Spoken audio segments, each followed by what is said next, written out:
Quand on vous demande à quoi ressemble votre rapport sexuel idéal, on s'aperçoit que votre imaginaire ne vous pousse jamais à faire l'amour tranquillement. On va voir pourquoi est-ce que c'est un problème et ce que vous pouvez apprendre des jeux vidéo pour progresser. Bonjour, je suis sexothérapeute et j'aide les hommes à progresser sur leurs problèmes d'éjaculation trop rapide, sans médicaments, sans utiliser ni de préservatif anesthésiant, ni de technique glauque. Alors, il y a peu de chances pour qu'on vous ait posé la question directement. Parce que la question « c'est quoi ton rapport sexuel idéal ?» ce n'est pas une question qu'on pose très souvent dans la vraie vie. En revanche, si vous débutez une thérapie avec un sexologue, c'est une question qui va vous être posée lors de la première consultation. En fait, pour vous mettre plus à l'aise, la question que je pose généralement, c'est plutôt à quoi ressemble, d'après vous, un rapport sexuel idéal entre un homme et une femme? Dans la pratique, vous allez raconter exactement la même chose. Simplement, vous allez être plus à l'aise en racontant l'histoire d'un autre homme plutôt que de raconter la vôtre. Et dans plus de 90% des cas, vous allez raconter une histoire qui ressemble à peu près à ça. D'abord, l'homme et la femme se déshabillent en s'embrassant avec passion. Il y a des vêtements qui volent à travers la pièce et on enchaîne avec des préliminaires qui sont torrides. Pendant ces préliminaires, il y a du sexe oral, de l'homme vers la femme avec un cunnilingus, mais surtout de la femme vers l'homme, avec des fellations qui sont en même temps rapides et profondes. Assez vite, ces préliminaires s'enchaînent avec une pénétration. Et cette pénétration commence avec un coup de rein vigoureux pour le plus grand plaisir de la femme. Le rapport sexuel se poursuit avec des va-et-vient énergiques. À certains moments, les mouvements montent encore d'1 degré en intensité. Le rythme devient effréné. Les positions sexuelles excitantes s'enchaînent. La partenaire parvient à l'orgasme au moins une fois. Puis, enfin, dans une dernière ligne droite, l'homme accélère encore. Son rythme est carrément déchaîné. Et enfin, il arrive lui aussi à l'orgasme avant de s'écrouler sur sa partenaire. Les deux amants s'enlacent alors tendrement. Ils sont tous les deux encore essoufflés et groggy par ce qu'ils viennent de vivre. Et tout est bien qui finit bien. Ils terminent ce rapport sexuel idéal avec un gentil câlin. Mais le problème, bien sûr, c'est la mise en pratique. Si vous essayez de reproduire tel quel ce scénario, vous allez jouir vite, très vite. Généralement, vous n'allez pas éprouver vous-même beaucoup de plaisir au moment d'éjaculation.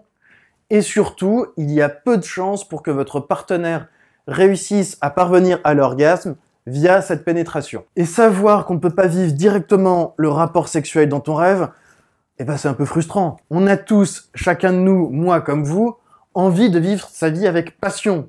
Et en particulier, sa vie sexuelle. En plus de ça, on vit dans un pays latin. Et dans notre culture française, le sexe, c'est un des grands plaisirs de la vie. Alors du coup, vous vous dites que peut-être que oui, on peut faire l'amour plus longtemps si on fait l'amour plus lentement, mais faire l'amour lentement, vous n'aimez pas ça.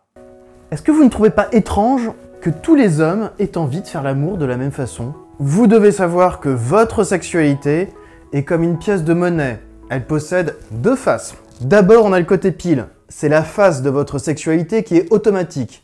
Celle qui est inconsciente. Et on a le côté face, la partie consciente de votre sexualité. Et bien entendu, la partie qui est inconsciente et qui est automatique de votre sexualité est très importante. Voyageons au mois de mars 1975 sur un campus américain. À cette époque, les sexologues ont mené une expérience qui était assez simple.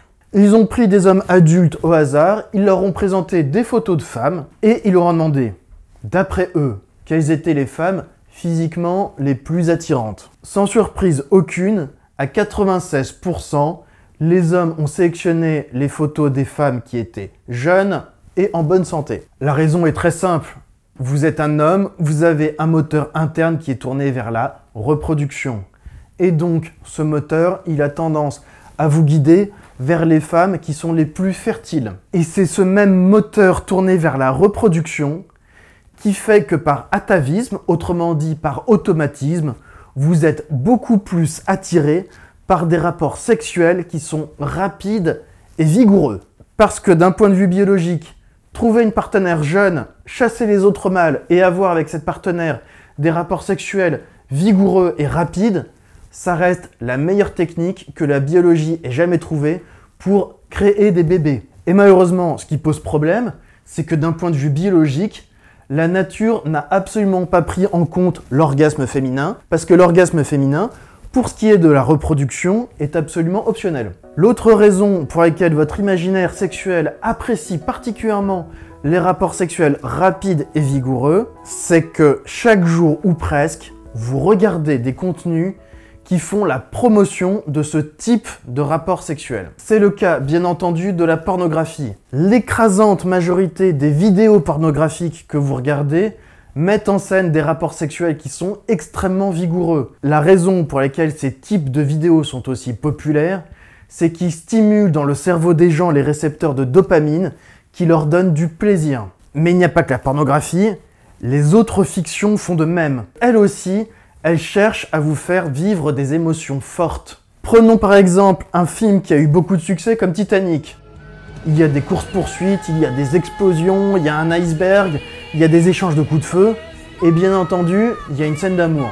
Le film est habile, inutile de montrer les détails, une fenêtre embuée, une main qui apparaît, et tout le monde a compris que dans cette voiture, c'est un rapport sexuel complètement passionné qui est en train de se dérouler. Voyons pourquoi est-ce que dans la vraie vie, c'est difficilement compatible avec une pénétration de longue durée. La raison, c'est que l'éjaculation, vous le savez, ce n'est pas quelque chose qui est volontaire. C'est un réflexe qui dépend du système nerveux parasympathique. Autrement dit, c'est le système nerveux qui provoque les réactions réflexes dans votre corps. Si vous stimulez sans cesse votre corps avec des va-et-vient rapides, votre excitation va sans cesse monter et vous allez rapidement arriver à l'éjaculation.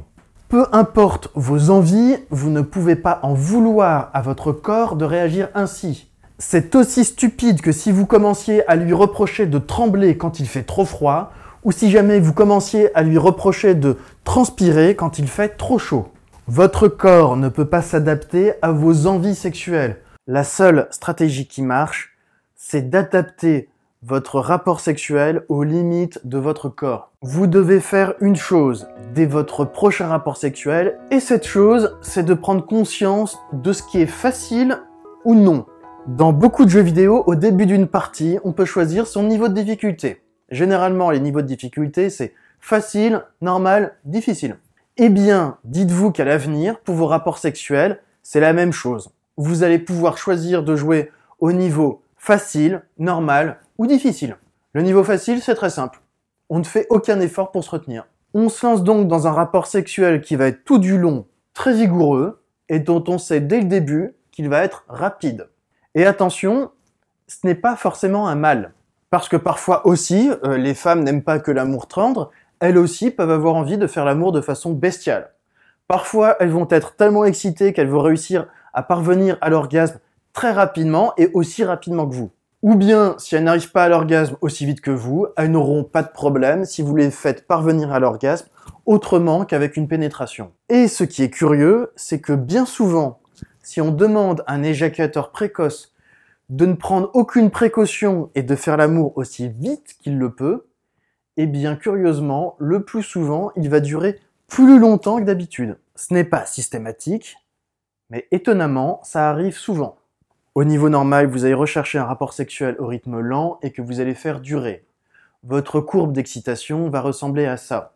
Alors, soyez bien conscient que déjà, le niveau de difficulté normal est loin d'être facile. Vous devez déjà maîtriser correctement les différentes techniques qui empêchent votre excitation de monter trop vite. Si vous avez actuellement un vrai problème avec votre éjaculation, c'est normal que pour le moment, vous ne réussissiez pas à faire durer un rapport sexuel, même en conservant un rythme lent tout du long. Pour y arriver, vous allez devoir apprendre dans le détail comment respirer lentement et profondément, comment faire attention à votre contraction musculaire, et également, vous allez devoir apprendre à ne pas trop vous concentrer sur vos sensations génitales. Si vous êtes dans ce cas, le plus efficace, c'est de suivre un vrai guide et de pratiquer régulièrement des exercices dédiés à pratiquer seul. Et je vous l'ai dit souvent, le mieux c'est de consulter un sexologue ou un sexothérapeute. Au niveau difficile, on cherche un rapport sexuel qui est en même temps vigoureux et qui dure longtemps. Lorsque vous faites des va-et-vient rapides, inévitablement, votre excitation va monter en flèche. Et arrivé à un certain niveau d'excitation, vous allez devoir déployer toutes les techniques possibles pour réussir à faire redescendre cette excitation. Et c'est très loin d'être quelque chose de facile à maîtriser. Quand vous faites l'amour, il n'y a aucun diagramme de ce type qui s'affiche sous vos yeux. Vous devez apprendre où vous en êtes précisément par rapport au point de non-retour. Et ce qui est compliqué, c'est que plus on approche du point de non-retour, plus votre corps va passer en mode pilote automatique pour vous amener à l'éjaculation.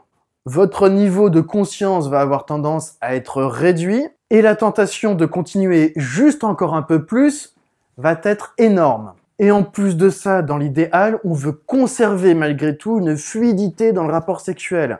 C'est-à-dire que par exemple, on va essayer d'éviter de se retirer complètement de sa partenaire parce qu'on est trop excité, parce que celle-ci va se sentir abandonnée. C'est la raison pour laquelle n'importe quel sexologue vous dira que déjà, si vous ne parvenez pas à faire durer des rapports sexuels sur un rythme lent, n'essayez pas d'adopter un rythme rapide. C'est aussi contre-efficace que de mettre un débutant au jeu vidéo sur un jeu réglé sur sa difficulté maximale. Aujourd'hui, je veux que vous reteniez deux choses. La première chose, c'est que je veux que vous intégriez dans votre imaginaire que rythme sexuel rapide égale piège de la nature. Cette envie sexuelle de va-et-vient rapide et profond, c'est une pulsion qui vient de la nature et qui est présente uniquement dans un but reproductif. Il faut que vous en ayez conscience. La deuxième chose à intégrer, c'est que peu importe vos goûts sexuels actuels, si vous souhaitez progresser, vous allez devoir commencer à apprécier également le sexe sur un rythme lent. Non seulement vous allez devoir prendre l'habitude d'intégrer des espaces de sexe lent dans vos rapports sexuels, mais également dans votre imaginaire. Et pour cela, dès maintenant, vous allez modifier la façon dont vous vous masturbez. L'énorme majorité d'entre vous utilisent pour se masturber des vidéos pornographiques. Ce que vous allez faire à présent, c'est que régulièrement, vous allez regarder des vidéos qui se trouvent dans la catégorie slow sex. Je ne vous dis pas de ne regarder que des vidéos de slow sex, vous n'allez pas le faire, mais je vous dis d'en regarder régulièrement. Pour finir, d'abord, si vous pensez que cette vidéo peut aider d'autres hommes qui sont un peu trop attirés par du sexe rapide, mettez un pouce bleu, ça permettra à YouTube de leur recommander la vidéo. Ensuite, dans cette vidéo, on a parlé de votre imaginaire sexuel et de vos habitudes sexuelles. Mais pour aller plus loin et savoir comment éviter que votre excitation monte trop vite pendant le rapport sexuel, je vous invite à cliquer sur le lien qui apparaît en fin de vidéo et également qui apparaît dans la description. Sur ce, je vous dis à bientôt pour une prochaine vidéo.